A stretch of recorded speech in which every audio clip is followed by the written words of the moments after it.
120 secondes de tech vous est présenté par Mon Carnet.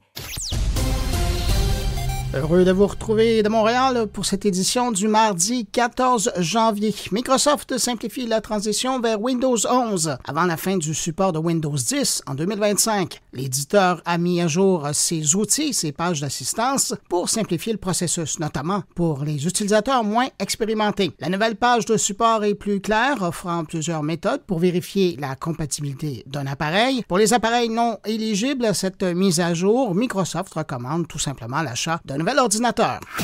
C'est au tour de Meta d'être accusé par un groupe d'auteurs d'avoir utilisé des livres piratés via la base LibGen pour entraîner son IA Llama. Des documents judiciaires révélés par Mark Zuckerberg lui-même auraient validé cette pratique malgré des avertissements internes. Cette affaire relance le débat sur l'utilisation de contenus protégés pour les modèles d'IA et pourrait inclure des accusations de fraude informatique. Meta n'a pas encore réagi.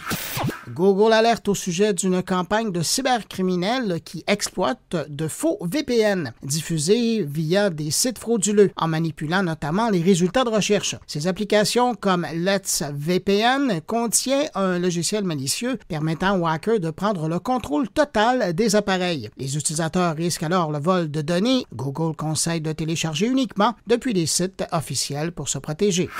Chez Sonos, on annonce le départ du PDG à la suite d'une année douloureuse pour l'entreprise, due en grande partie au lancement d'une application défectueuse l'an dernier. La gestion de crise par Patrick Spence, les licenciements, une baisse du moral des employés et des critiques publiques auront eu raison de lui et de la réputation de l'entreprise.